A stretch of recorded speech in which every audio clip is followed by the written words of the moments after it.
The hemp rope cuts into his ankles so deeply that he can feel the fibers scraping against bone. Heinrich of Freiburg is 31 years old, and he hangs upside down from a wooden scaffold in the market square of Strasbourg, can feel the blood rushing to his head with each heartbeat until his vision pulses red with every pump of his heart, can smell the sawdust being scattered beneath him by an executioner's assistant who works with the casual efficiency of a craftsman preparing his workspace, can hear the crowd gathering hundreds of voices, perhaps thousands, the entire city coming to witness what the magistrates have promised will be the most spectacular execution in living memory. He was, until 17 days ago, a master blacksmith whose forge produced the finest blades in the Upper Rhine Valley, a guild member in good standing, a husband to a woman named Margaret, who is somewhere in this crowd, a father to 3 children who have been forbidden from attending, but who will hear about what happens here for the rest of their lives. He owned a house near the cathedral. He employed 2 journeymen and an apprentice. He paid his taxes, attended Mass, contributed to the city's defense when the walls needed repair. Now he hangs inverted between 2 wooden posts, his arms bound behind his back with leather straps that bite into his wrists, his legs spread apart and tied separately to the crossbeam above him, his body positioned precisely according to specifications that the executioner has followed many times before. The saw rests on a wooden stand beside him. He cannot turn his head far enough to see it clearly, but he glimpsed it when they were positioning him a 2-man timber saw with teeth the length of his thumb, designed for cutting oak beams, freshly sharpened this morning by a man who will use it to cut through Heinrich's body while Heinrich watches and feels every stroke. They will begin at the groin and work downward, which is to say upward, since he is inverted. They will saw through him slowly, methodically, prolonging the process as long as possible. The position is deliberate. Hanging upside down forces blood to the brain, keeping the condemned conscious far longer than any other method would allow. Men have survived for hours during this procedure. Some have remained aware until the saw reached their navel. A few, and the executioner mentioned this, with something like professional pride, have stayed conscious until the blade touched their sternum. Heinrich does not know how long he will last. He does not know if he will be able to maintain his dignity, to die without screaming, to give his family at least the memory of courage. He does not know if God will grant him the mercy of unconsciousness, or if he will be aware of every moment as his body is divided into 2 pieces, and his organs spill onto the sawdust below. What he knows is that in approximately 15 minutes, 2 men will grip the handles of that saw and begin cutting him in half from the bottom up. What he knows is that his crime, the crime for which this punishment has been decreed, was refusing to forge weapons for an army he believed was marching toward unjust war. What he knows is that the magistrate who sentenced him is standing in the front row of the crowd, wearing ceremonial robes, waiting to watch Heinrich die for the crime of conscience. The executioner approaches. His name is Master Conrad, and he has performed this particular execution 11 times in his 30-year career. He is not cruel, he is professional. He views his work the way Heinrich once viewed his own, as a craft requiring skill, precision, and a certain detachment from the human implications of what he produces. It is time, Master Conrad says. Do you wish to make a final statement? Heinrich's voice comes out strange, distorted by his inverted position, by the pressure of blood in his skull, by the fear he cannot entirely suppress. I forgive those who condemned me. I ask forgiveness from those I have wronged. I commend my soul to God's mercy. The words are traditional, expected. They reveal nothing of what Heinrich actually feels, which is terror so profound that he can barely form coherent thoughts, but the ritual matters. The performance matters. His family will be told what he said, and he wants them to remember a man who faced death with the dignity befitting his station. Master Conrad nods. He gestures to his assistant, a younger man who takes position at one end of the saw. Master Conrad positions himself at the other end. "May God receive your soul," the executioner says. He grips the wooden handle. The saw teeth touch Heinrich's flesh, and what follows will take nearly 2 hours. What you are about to learn has been deliberately obscured from popular history for 500 years. We know about medieval executions. We have seen the Hollywood version's quick beheadings, dramatic hangings, perhaps the occasional burning at the stake. We have a sanitized understanding of how medieval justice operated, filtered through entertainment, that makes ancient cruelty seem almost romantic. But we do not know about the sawing. The sawing was considered the most extreme punishment available to medieval European courts. It was reserved for crimes so severe that ordinary execution was deemed insufficient treason, heresy, regicide, and offenses against the social order so fundamental that the condemned person's suffering needed to be maximized as a warning to others. It was performed publicly, always, because the entire purpose was spectacle. It was designed not merely to kill, but to horrify, to demonstrate the absolute power of authority over the bodies of those who defied it. Tonight, you will learn exactly what this punishment involved. You will learn about the physiology that made it so prolonged, why hanging upside down extended consciousness, why the saw's progression was calibrated to maximize duration, why victims could survive for hours while being cut in half. You will learn about the legal framework that authorized such punishments, how courts justified them, how executioners were trained to perform them, how communities gathered to watch them. You will learn about Heinrich of Freiburg, who was 31 years old when he was sentenced to death by sawing for refusing to forge weapons for a military campaign he believed was unjust. You will learn about the 17 days between his sentencing and his execution, about what he experienced in the dungeon beneath Strasbourg's courthouse, about the men who would ultimately carry out his sentence. Subscribe if you want to understand this forgotten history. Comment below, telling me where you are watching from. Because Heinrich is hanging upside down in Strasbourg's market square, and the saw has just touched his body, and I am going to tell you exactly what happened during the next 2 hours, what the witnesses recorded, what the medical realities were, what it meant to die in a way that shocked even medieval observers accustomed to public violence. But first I need to warn you, this is not entertainment violence. This is not sanitized history. This is what actually happened to real human beings under legal systems that our civilization inherited and built upon. The punishment I am about to describe was considered lawful. It was performed by officers of the court. It was witnessed by ordinary citizens who brought their families to watch. Understanding this history requires confronting what human beings are capable of doing to each other when authority is absolute and cruelty is institutionalized. I am going to tell you the truth. Let us begin. The sawing punishment, known in German as Zersagen, in French as le supplice de la scie, and in Latin as dissectio per ceram, has origins that trace back to antiquity, but it reached its fullest development in medieval Europe between the 12th and 17th centuries. The method was not improvised, it was systematized.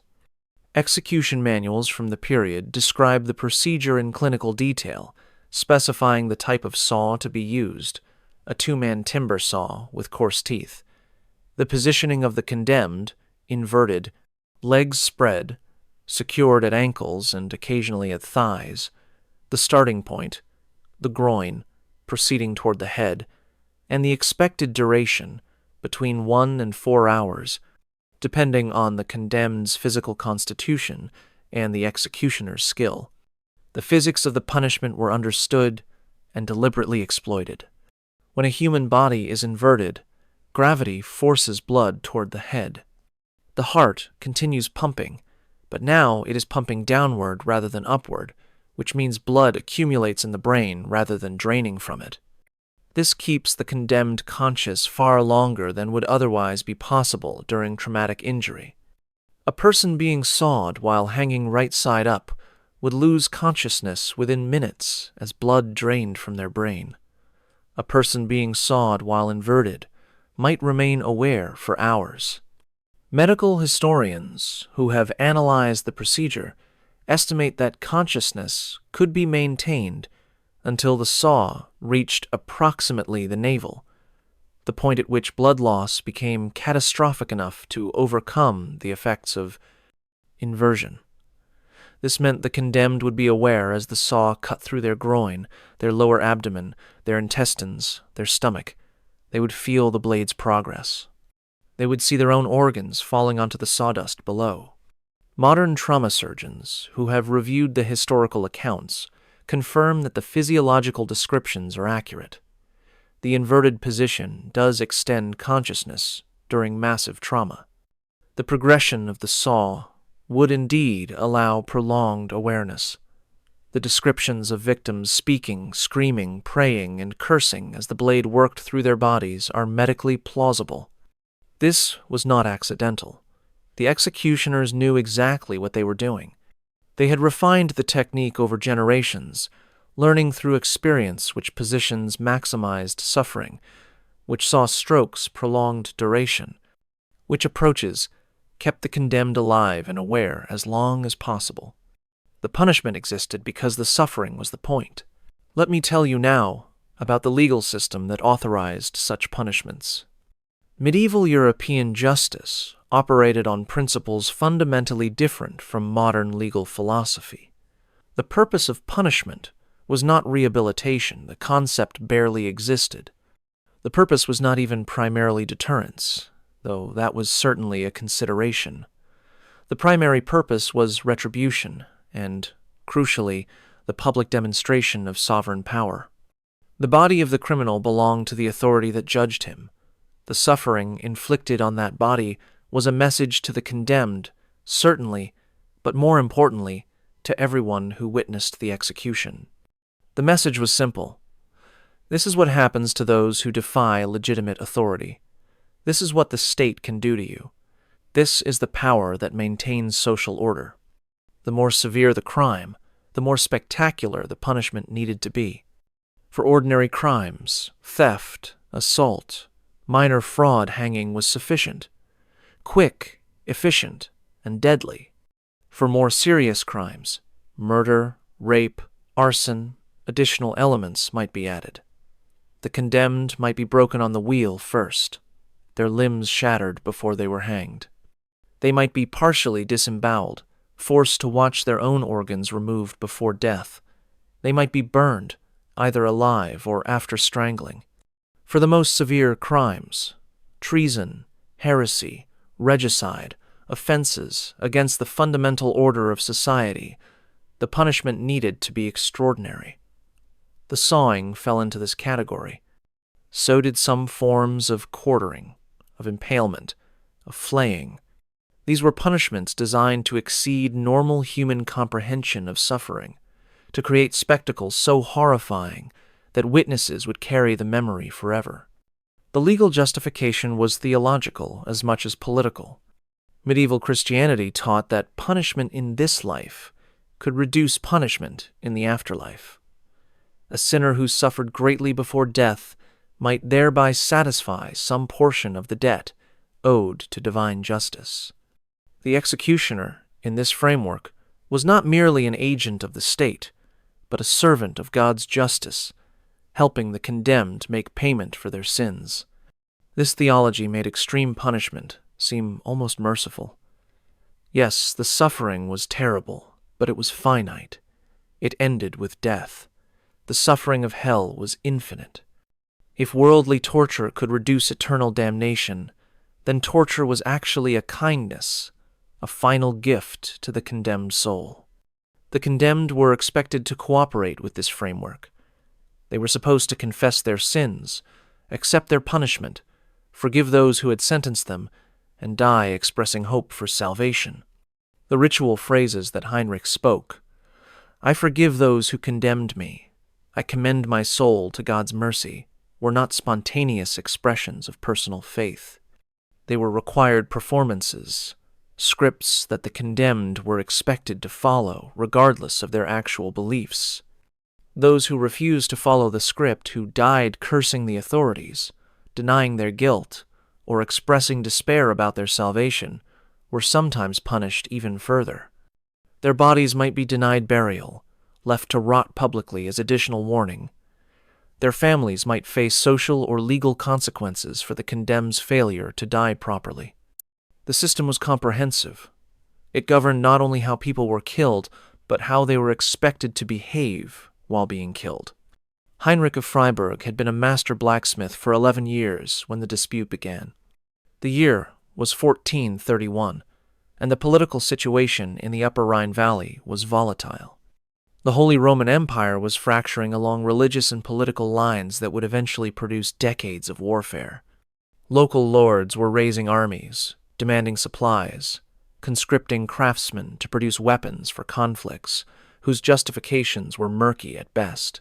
The Margrave of Baden had sent commissioners to Strasbourg, demanding that the city's guilds contribute to his military preparations.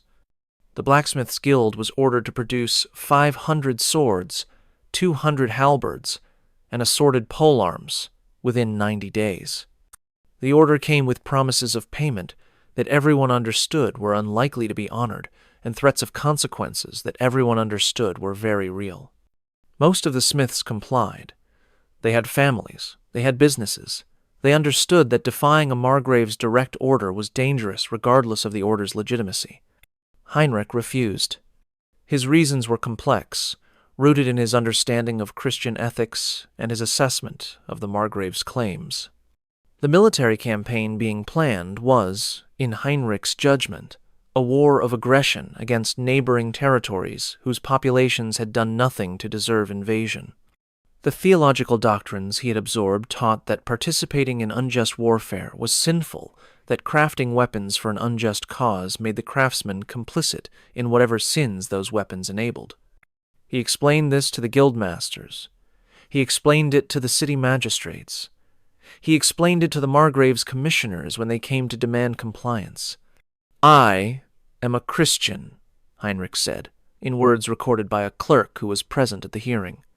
"I will not forge weapons for a war that has no just cause. Find another smith. I would rather suffer any punishment than bear the weight of innocent blood." The commissioners reported his refusal to the Margrave. The Margrave communicated his displeasure to the Strasbourg City Council. The City Council, caught between a powerful lord's demands and a citizen's obstinance, chose the path of least resistance. Heinrich was arrested on charges of sedition and contempt of lawful authority. The trial lasted 3 days. Heinrich defended himself ably, citing scripture and theological authorities to support his position. Several clergy testified on his behalf, confirming that his understanding of just war doctrine was at least defensible, if not necessarily correct. Character witnesses attested to his previous loyalty, his contributions to the community, his reputation for honest dealing. None of it mattered. The magistrate who presided, a man named Werner von Hungerstein, had received instructions from the city council, who had received pressure from the Margrave. Heinrich's guilt was predetermined. The only question was the severity of the punishment. The prosecution argued for maximum severity.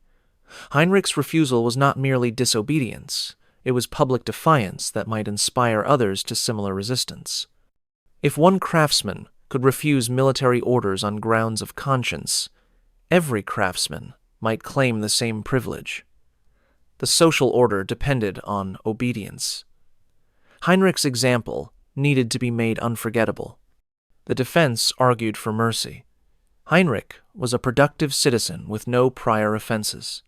His refusal was based on sincere religious conviction, not personal rebellion. A lesser punishment, imprisonment, exile, confiscation of property, would satisfy justice without destroying a valuable member of the community. Werner von Hungerstein listened to both arguments, retired to consider his verdict, and returned the following morning. Heinrich of Freiburg, the magistrate pronounced, "You have been found guilty of sedition, contempt of lawful authority, and refusal to support the defense of the realm. Your crime is not merely disobedience. Your crime is the assertion that your individual conscience supersedes the lawful commands of those whom God has placed in authority over you. This is heresy of a political nature, and it requires exemplary punishment." He paused, allowing the words to settle over the crowded courtroom. "You are sentenced to death by the saw. The execution will take place in 17 days, on the feast of St. Bartholomew, in the market square of this city, as warning to all who might consider following your example. The feast of St. Bartholomew, August 24th, was deliberately chosen. St. Bartholomew had been martyred by flaying, his skin removed while he was still alive. The connection between the saint's death and Heinrich's punishment was intentional, a theological reference that would not be lost on the medieval audience. Heinrich heard the sentence and said nothing. There was nothing to say. The decision was final. In 17 days, he would be sawed in half in front of everyone he knew. The guards took him to the dungeon beneath the courthouse to await his execution. The dungeon beneath Strasbourg's courthouse had been constructed in the 13th century, expanded in the 14th, and refined throughout the 15th into a complex designed for the management of condemned prisoners. The cells were small, perhaps 8 feet by 8 feet, with stone walls, stone floors, and wooden doors reinforced with iron bands. Light came from small windows set high in the walls, providing dim illumination for a few hours each day and total darkness otherwise. The cells were cold in winter, stifling in summer, and damp year-round from water that seeped through the ancient stone. Heinrich was placed in a cell reserved for prisoners awaiting execution. It was slightly better than the cells for ordinary prisoners, larger, with a wooden sleeping platform rather than bare stone, with a bucket that was emptied daily rather than weekly. These amenities were not kindness. They were preservation. Condemned prisoners needed to arrive at their executions in physical condition to endure them. A prisoner who died of cold or disease before the scheduled date represented a failure of the system. The first visitor was a priest named Father Johannes, assigned to prepare Heinrich's soul for death. Father Johannes was perhaps 50 years old, gray-bearded, with eyes that suggested he had performed this duty many times before. He brought bread, wine, and a small wooden cross. He sat on the sleeping platform beside Heinrich and spoke in the gentle tone of someone delivering terrible news that could not be softened. "My son," Father Johannes said, "you have 17 days remaining in this world. I am here to help you use that time well. Will you hear my confession? I will hear whatever you wish to tell me. But first, I must explain what will be expected of you, not by God, but by the men who will kill you." Father Johannes described the execution procedure in clinical detail. He explained the positioning, the saw, the expected duration. He explained what would happen to Heinrich's body during the process, which organs would be affected at which points, when consciousness might be lost, what physical sensations might be experienced. He explained this not from cruelty, but from pastoral concern. Men who understood what awaited them could prepare themselves mentally. Men who were surprised by the reality often broke down in ways that damaged their souls and their families' memories of them. "Most men scream," Father Johannes said. "You should not be ashamed if you scream. It is natural. It is human. God does not judge you for the sounds your body makes under torture. He judges only the disposition of your soul. How do I endure it? You do not endure it. No one endures it. You survive as long as you survive, and then you die, and then it is over. What matters is what happens in your mind while your body is being destroyed. You can choose to fill your final hours with hatred and despair, or you can choose to fill them with prayer and acceptance. The choice is yours, perhaps the only choice that remains to you." Heinrich absorbed this. And my family? What will happen to them? They will be permitted to collect your remains for burial, assuming you die properly. They will not be punished for your crime. The magistrate was clear on that point. They will face social difficulties, certainly.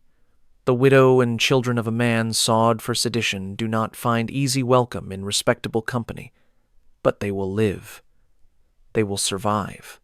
They may eventually rebuild. If I die properly? Father Johannes hesitated.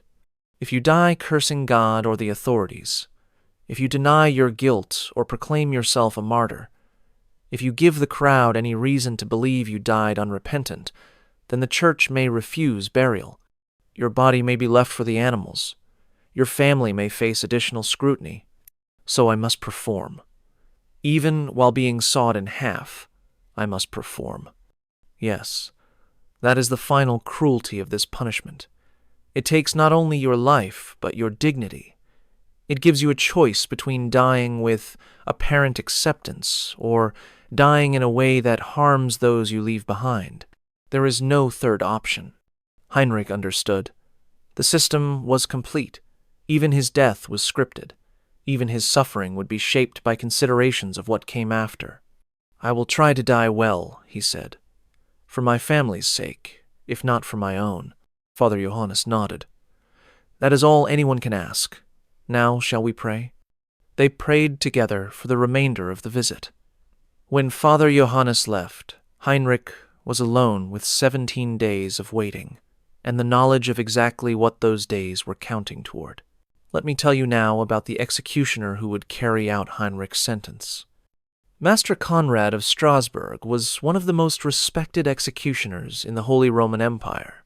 His family had held the position for 4 generations. His great-grandfather, grandfather, and father had all served as Strasbourg's official executioners before him.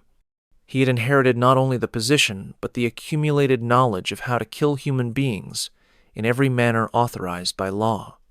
Executioners in medieval Europe occupied a strange social position.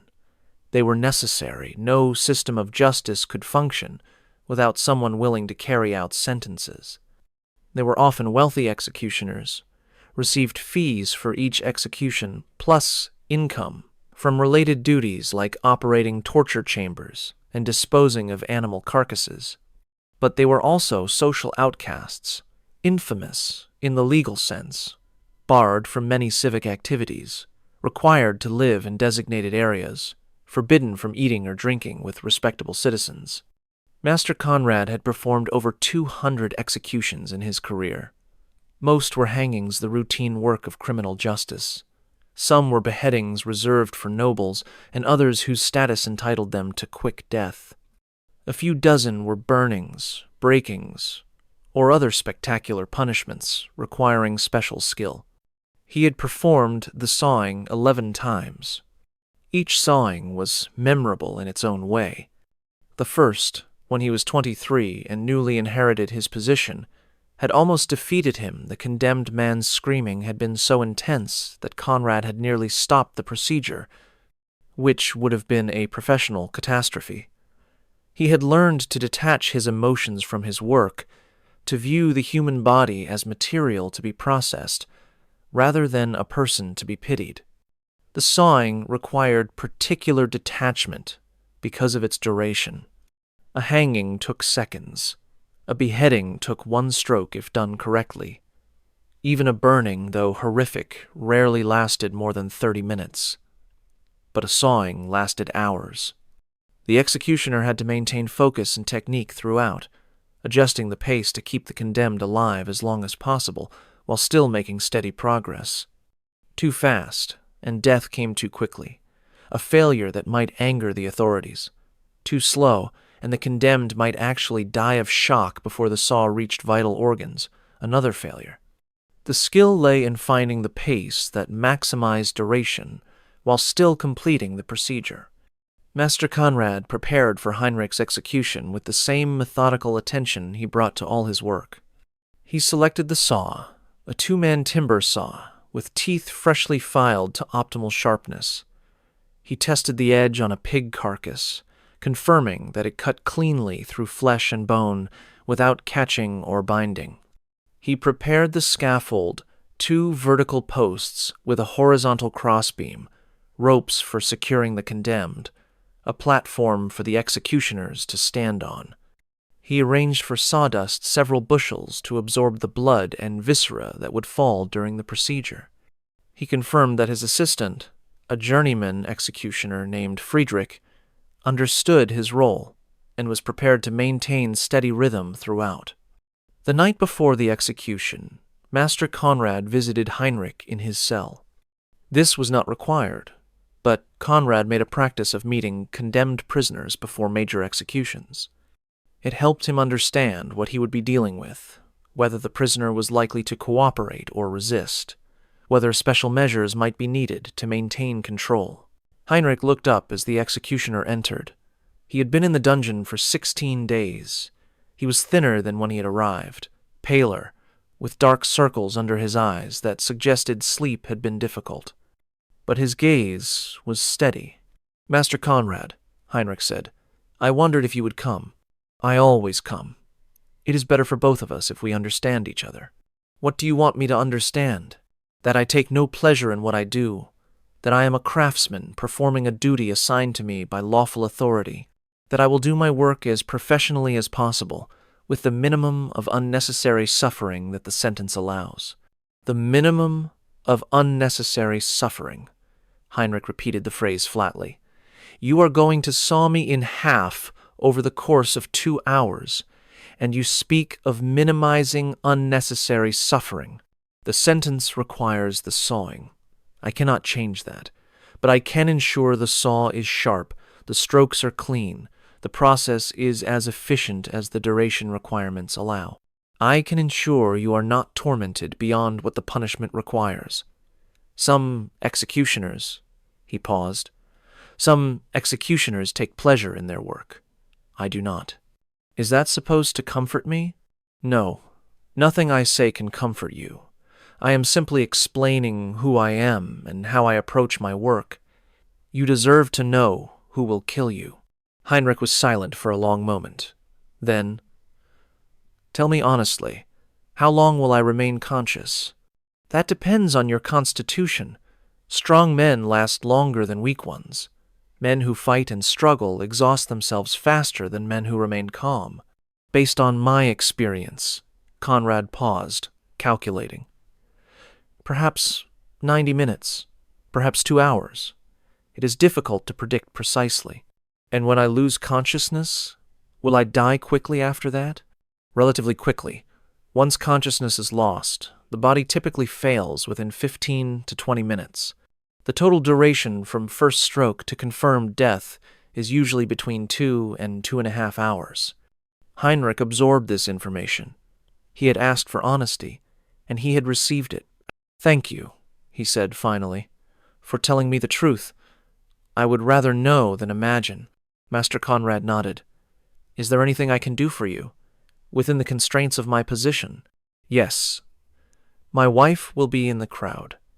Margrethe, she has brown hair. She will be wearing blue. She will be near the front because she insists on bearing witness. When it is over, when I am dead, tell her that I did not suffer more than necessary. Tell her that I was brave. Whether it is true or not, tell her that." "I will tell her. Thank you." The executioner rose to leave. At the door, he turned back. "For what it is worth, I have read the transcript of your trial. Your reasons for refusing the Margrave's order were coherent. Your understanding of just war doctrine was sound. In different circumstances, you might have been honored rather than condemned. But these are the circumstances we have." "Yes, these are the circumstances we have. I will see you tomorrow. Heinrich of Freiburg." He left. Heinrich was alone with his final night on earth. The execution was scheduled for noon on August 24th, 1431. By mid-morning, the market square was packed with spectators. The population of Strasbourg was approximately 20,000. Estimates suggested that nearly half the city turned out for the sawing. They came from every class nobles in their finery, watching from rented balconies, merchants and craftsmen filling the square itself, servants and laborers crowding the edges and climbing on rooftops for better views. The atmosphere was festive. Vendors sold food and drink. Musicians played. Children ran between adults' legs, too young to understand what they were about to witness, but caught up in the excitement of the crowd. This was entertainment, the medieval equivalent of a blockbuster spectacle. Everyone wanted to see the man who had defied the Margrave get sawed in half. Margaret found a position near the scaffold, as Heinrich had predicted. She wore blue, her best dress, the one Heinrich had bought her for their 10th anniversary. Her face was pale but composed. She had decided that she would not look away. Her husband was going to die watching her. She would give him a familiar face to focus on during his final hours. The priests arrived first, processing through the crowd in their vestments, chanting prayers that the noise of the crowd largely drowned out. They positioned themselves beside the scaffold, ready to offer final spiritual comfort to the condemned. Then the magistrate arrived, Werner von Hungerstein, in his ceremonial robes, taking his position in the front row where Heinrich would be able to see him throughout the execution. The man who had pronounced the sentence would witness its fulfillment.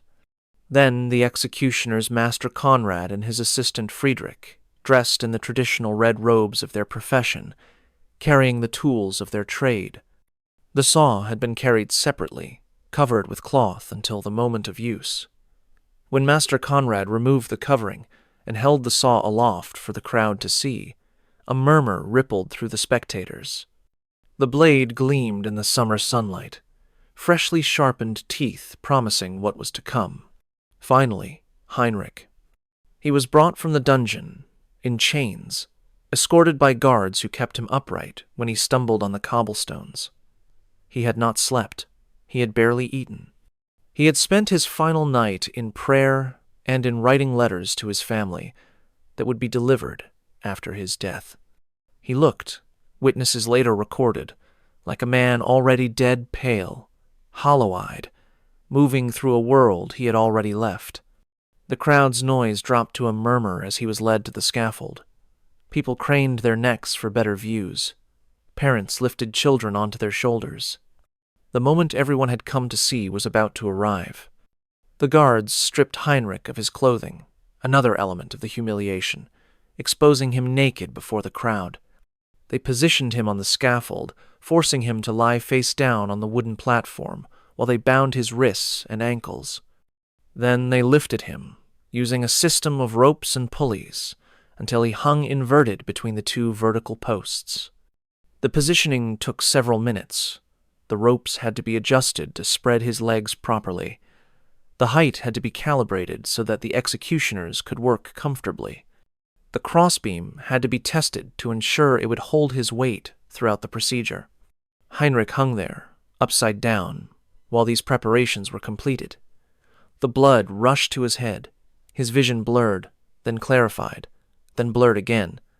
The crowd appeared inverted to him, faces watching from below, the sky beneath his feet, the world turned upside down in preparation for his death. When the preparations were complete, Master Conrad stepped forward for the ritual exchange. Heinrich of Freiburg, you have been condemned by lawful authority to death by the saw. Do you acknowledge the justice of this sentence? The script required him to say yes. The system demanded his cooperation, even now. Heinrich looked at the crowd, found Margarethe's face, held her gaze for a moment, then looked at Werner von Hungerstein standing in his ceremonial robes. I acknowledge that I have been sentenced, Heinrich said. I do not acknowledge that the sentence is just. I maintain that my refusal was required by conscience and by Christian duty. I go to God's judgment with hope for mercy. I leave earthly judgment to those who must answer for their own decisions. It was not the script. It was defiance, mild defiance, carefully worded to avoid the worst consequences, but defiance nonetheless. The magistrate's face tightened. Master Conrad glanced at him, received a slight nod, and continued. Do you wish to make a final statement? I forgive those who condemned me. I ask forgiveness from those I have wronged. I commend my soul to God's mercy. The traditional words, spoken after the untraditional ones. Heinrich was threading a needle, asserting his innocence, while still performing enough of the script to protect his family. Master Conrad accepted this compromise. He turned to the crowd. Let all who witness this execution remember that this is the fate of those who defy lawful authority. Let the punishment serve as warning to any who might consider similar defiance. He turned back to the scaffold, nodded to Friedrich, and both executioners took their positions at the saw's handles. Master Conrad looked at Heinrich one final time. May God receive your soul. The saw bit into flesh. I need to stop here and explain what the witnesses actually recorded about what followed. Multiple accounts of this execution survive, written by spectators who were present in the crowd. Some are brief notations in chronicles. Some are more detailed descriptions in letters. One is an extensive account written by a priest who was positioned near the scaffold and who recorded the execution in detail as part of his duties. What these accounts describe is consistent with other records of sawing executions from the same period. The procedure followed a predictable pattern, and the witnesses recorded what they saw with varying degrees of clinical detachment. The initial cut produced immediate and intense vocalization from the condemned. Heinrich screamed a sound that witnesses described as unlike any human sound they had heard before, a scream that seemed to come from somewhere deeper than the throat, from the core of the body itself. The executioners maintained a steady rhythm, pulling the saw back and forth in strokes of approximately 2 feet each. With each stroke, the blade bit deeper. With each stroke, blood flowed more freely, dripping onto the sawdust below, creating a widening pool of crimson beneath the inverted body. Heinrich screamed for the first several minutes continuously. Then his screaming became intermittent periods of vocalization, alternating with periods of apparent speechlessness when the pain exceeded even the capacity to scream. Witnesses described him making sounds that were not quite screaming, groaning, whimpering, grunting, sounds that suggested consciousness was becoming fragmentary. The executioners reached the pelvic bone approximately 20 minutes into the procedure. Bone required more effort than flesh. The saw strokes became shorter, harder, the sound of the blade changing from the wet noise of cutting meat to the grinding noise of cutting through dense material. This phase took longer. Heinrich's vocalizations during this phase were described as animal-like, sounds without words, without apparent consciousness, pure physiological response to trauma. The saw cleared the pelvis approximately 45 minutes into the procedure. Beyond the pelvis was the abdominal cavity organs unprotected by bone, soft tissue that the saw moved through more quickly. This was when the viscera began to fall. Witnesses described the crowd's reaction to this phase in various ways. Some spectators looked away. Some vomited. Some watched with apparent fascination. Children in the crowd were sometimes shielded by parents. Other parents deliberately kept their children watching, explaining that this was what happened to criminals, and they needed to see it to understand. Heinrich was still alive at this point, still conscious, according to the witness accounts.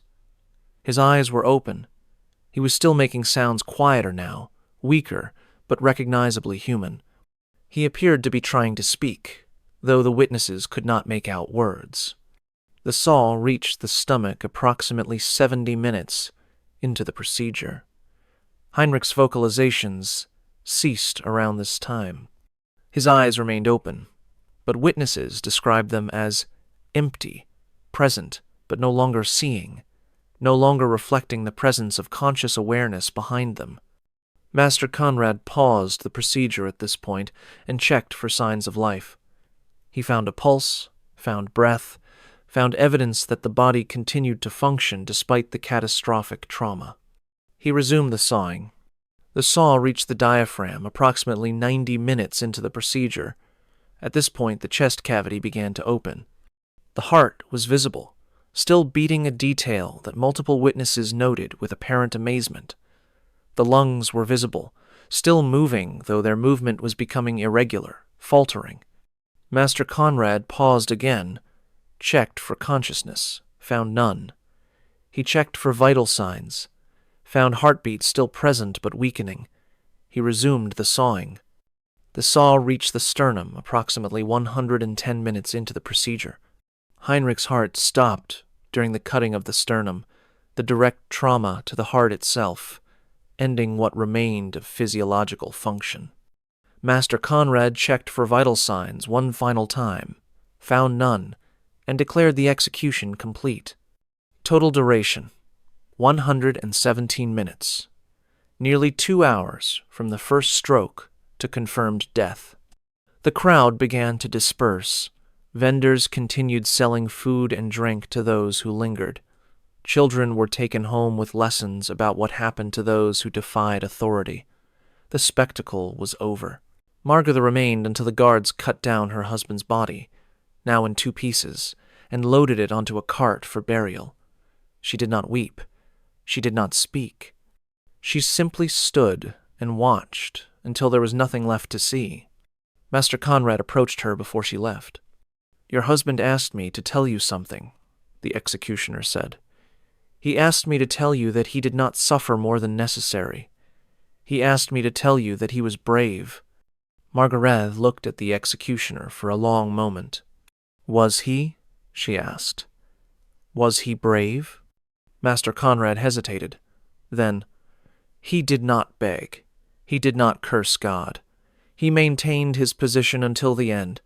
By the standards of this punishment, yes, he was brave." Margaret nodded. She turned and walked away, disappearing into the dispersing crowd. She would never speak publicly about what she witnessed that day. She would raise her children, manage what remained of the family business, eventually remarry a widower who needed someone to help raise his own children. She would live another 34 years. But those who knew her said she was never quite the same after August 24th, 1431. Something had been taken from her in that market square, something that could not be named or measured, but that left her permanently diminished. Let me tell you now about 4 other men who were executed by sawing in the same region during the same period. Understanding Heinrich's story requires understanding that he was not unique. The sawing was rare, but it was not unprecedented. The system that killed him had killed others before and would kill others after. Albrecht of Constance was 29 years old when he was sawed in 1419 for the crime of counterfeiting. He had produced false coins using skills he had learned as a legitimate metalworker, flooding the local economy with debased currency that undermined trust in the monetary system.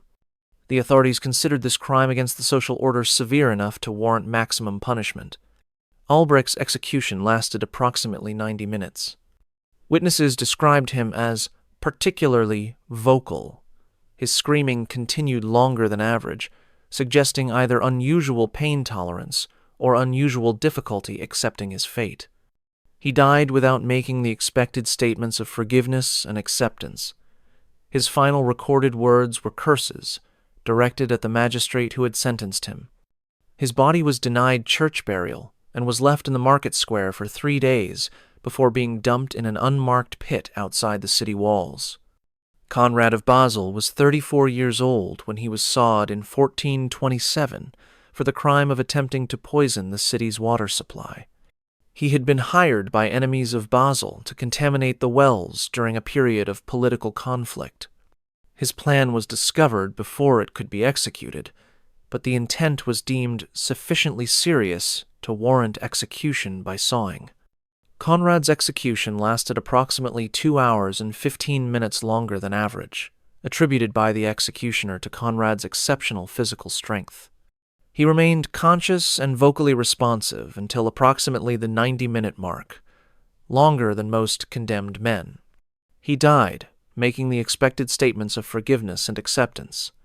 His body was returned to his family for burial. Friedrich of Speyer was 41 years old when he was sawed in 1430 for the crime of heresy. He had preached doctrines deemed inconsistent with church teaching, attracted a following among the urban poor, and refused multiple opportunities to recant. The church condemned him. The civil authorities carried out the sentence. Friedrich's execution was unusual because he sang hymns throughout much of the procedure.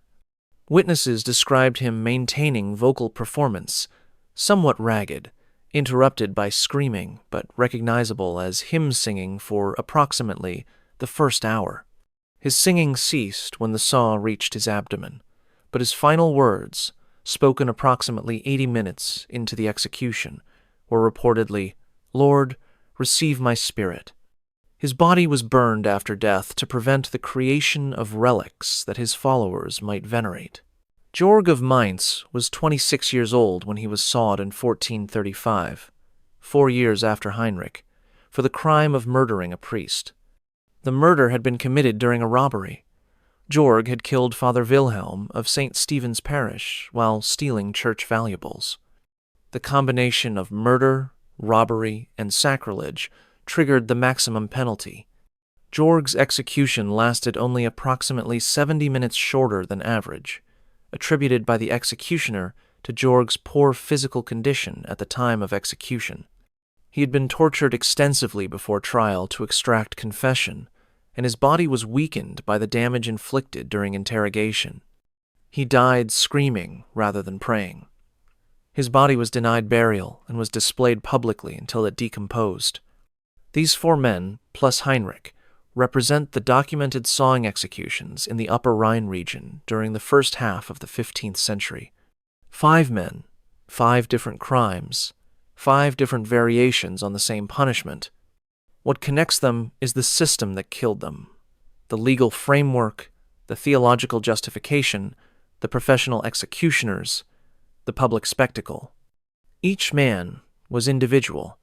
The system that processed them was standardized, and each man left behind people who had to continue living after watching what was done to them.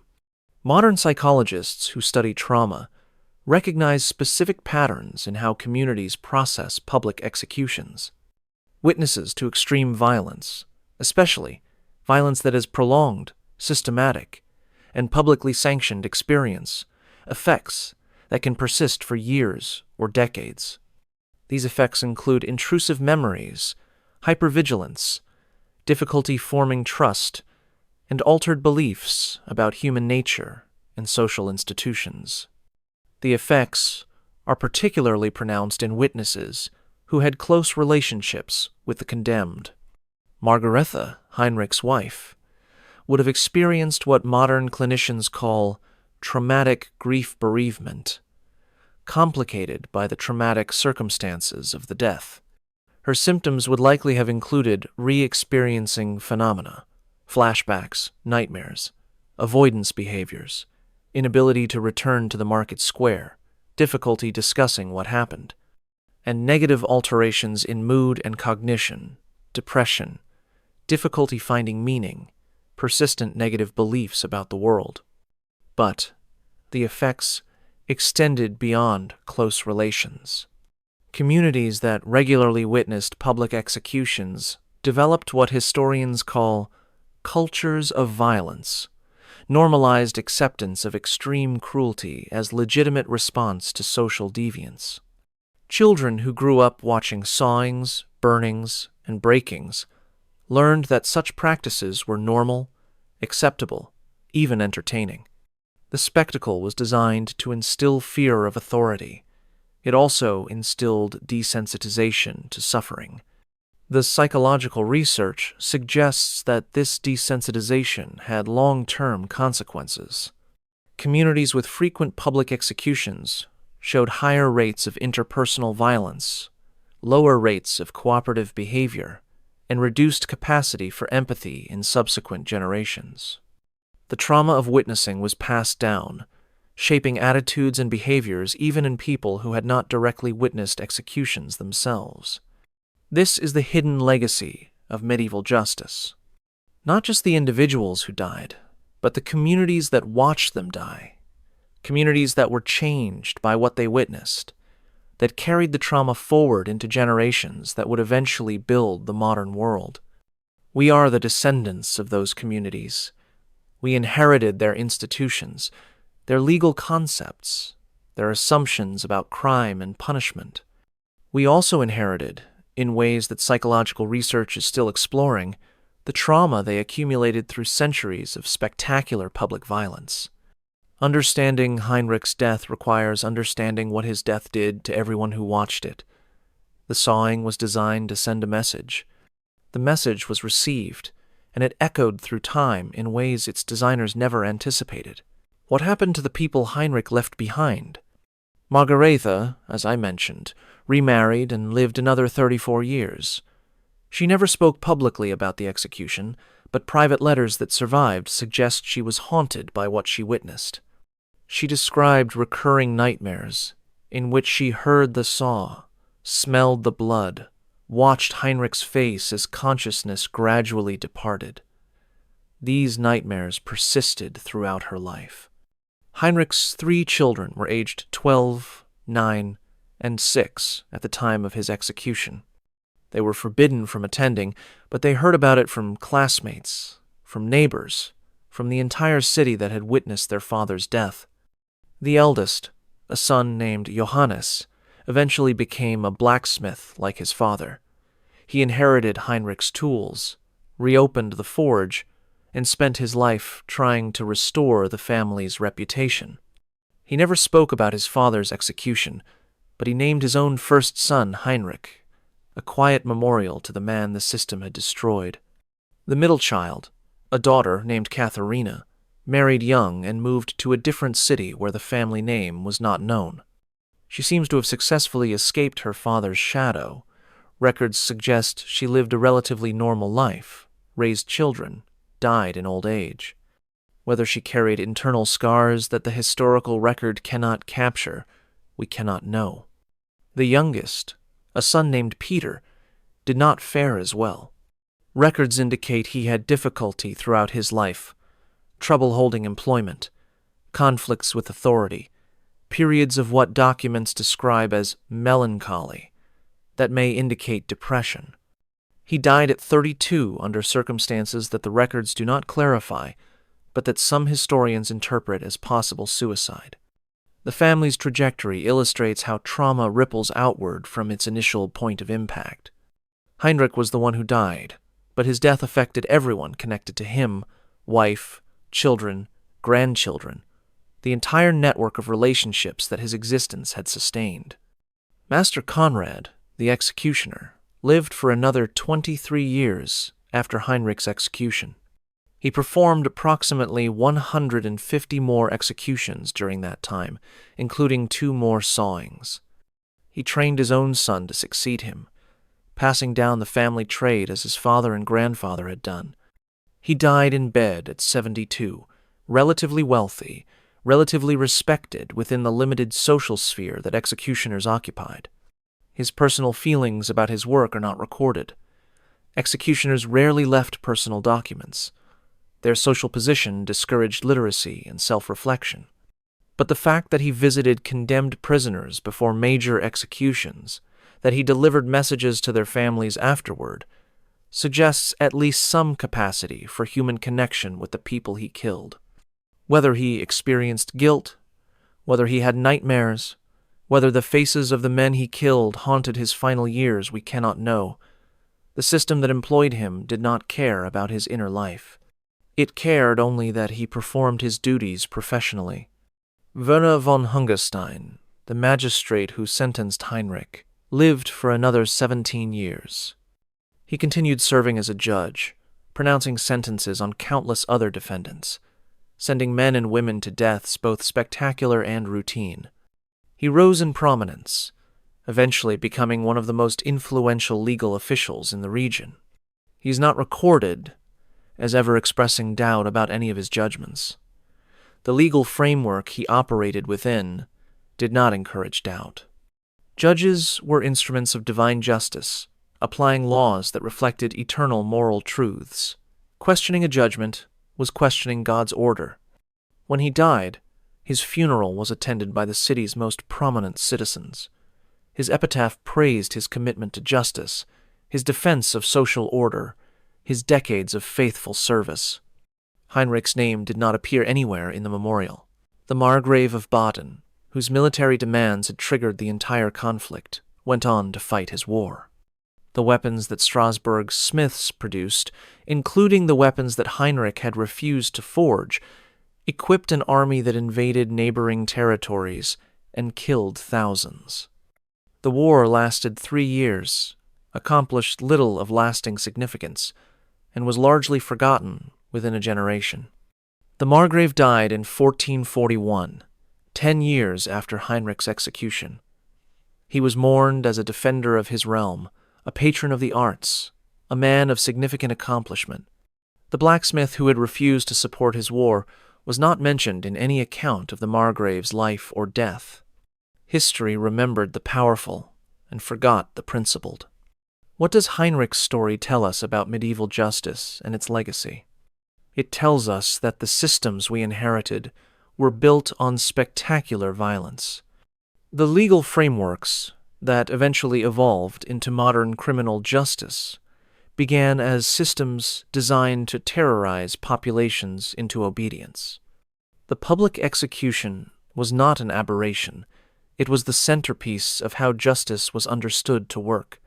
The suffering of the condemned was not regrettable collateral damage. It was the primary product that the system was designed to create.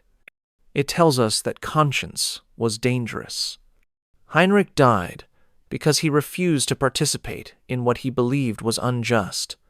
His refusal threatened a system that depended on obedience, not just individual obedience, but the principle of obedience, the idea that authorities' commands must be followed regardless of their moral content. By asserting that his conscience superseded the Margrave's orders, Heinrich challenged the foundation of the social order. His punishment was designed to demonstrate that no individual conscience could stand against collective authority. It tells us that resistance has costs. Heinrich's refusal was principled, coherent, and arguably correct on its own terms. His understanding of just war doctrine was sound. His belief that Christians should not participate in unjust warfare had strong theological support. But being right did not protect him. Being principled did not save him. The system did not care about the validity of his position. It cared about the threat his defiance represented. And it tells us that memory matters. Heinrich's name has been forgotten for nearly 600 years.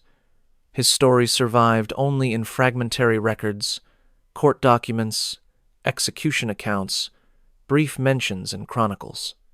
Until recently, no one had assembled these fragments into a coherent narrative. No one had told his story as a story rather than as historical data. But he existed. He lived, he refused, he suffered, he died. His death affected everyone who witnessed it, and everyone connected to him. His memory was carried, however dimly, through generations that eventually produced us. Forgetting him is easy. Remembering him requires effort. But the effort matters because remembering the victims of historical injustice is how we acknowledge that injustice was real, that it happened to real people, that the systems we inherited were built on their suffering. The sawing punishment continued to be used in Europe until the 17th century. The last documented sawing in the Holy Roman Empire occurred in 1636. The last documented sawing in France occurred in 1648. By the 18th century, the punishment had been abolished throughout most of Europe, replaced by methods considered more humane or at least more efficient. The reasons for abolition were complex. Enlightenment philosophers argued that spectacular punishments were barbaric, ineffective, and unworthy of civilized societies. Legal reformers contended that punishment should be proportionate to crime, and that extreme torture violated natural law. Religious thinkers increasingly questioned whether earthly suffering actually reduced divine punishment, undermining the theological justification for torture. But the change was not simply philosophical. It was also practical. By the 18th century, The spectacle of public execution was producing diminishing returns. Crowds still gathered, but they were increasingly rowdy, difficult to control, sometimes even sympathetic to the condemned rather than horrified by them. The message that spectacular punishment was supposed to send obey authority or face destruction was being received differently than intended. The new systems of punishment that emerged, imprisonment, transportation, eventually rehabilitation, were no less concerned with social control than the old systems. But they accomplished control through different means, not through spectacular destruction of the body, but through systematic management of populations, through surveillance and discipline, through techniques that Michel Foucault would later analyze as characteristic of modern power. The sawing disappeared, but the impulse that produced it, the desire to use the suffering of individuals to control the behavior of populations, did not disappear. It adapted. It found new forms. It persists today in systems that we do not always recognize as descended from medieval torture chambers. Understanding Heinrich's death helps us see this continuity. The system that killed him was not alien to our civilization. It was foundational to it.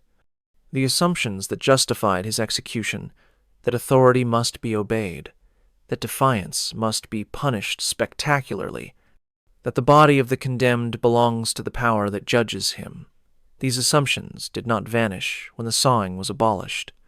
They went underground, embedded themselves in institutions, and continue to shape how we think about crime, punishment, and the relationship between individual conscience and collective authority. Remember Heinrich of Freiburg. Remember the 31-year-old blacksmith who refused to forge weapons for a war he believed was unjust. Remember the 17 days he spent in a dungeon, knowing exactly what awaited him, preparing his soul and his family for his death. Remember the 2 hours he spent hanging upside down in Strasbourg's market square, while thousands watched and executioners methodically sawed through his body. Remember that he refused to acknowledge the justice of his sentence, even as the saw touched his flesh. Remember that his crime was conscience. For Albrecht of Constance, 29 years old, sawed for counterfeiting, denied burial because he died cursing rather than forgiving. For Conrad of Basel, 34 years old, sawed for attempted poisoning, who endured 2 hours and 15 minutes because his body was strong. For Friedrich of Speyer, 41 years old, sawed for heresy, who sang hymns until his voice gave out. For Georg of Mainz, 26 years old, sawed for murdering a priest, whose weakened body brought him merciful brevity. For the dozens of others sawed throughout Europe whose names are lost, whose stories are fragments, whose suffering is documented only in legal records and execution accounts. For Margaretha, who watched her husband die and carried the memory for 34 years. For Johannes, who rebuilt his father's forge and named his son after the man the system destroyed. For Katharina, who fled to a city where no one knew her name. For Peter, who never escaped his father's shadow and died young under circumstances the records do not clarify.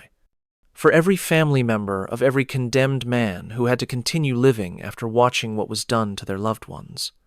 For the crowds who watched the thousands of ordinary people who came to witness suffering as entertainment, who were changed by what they saw, who carried the trauma forward into generations that eventually produced us.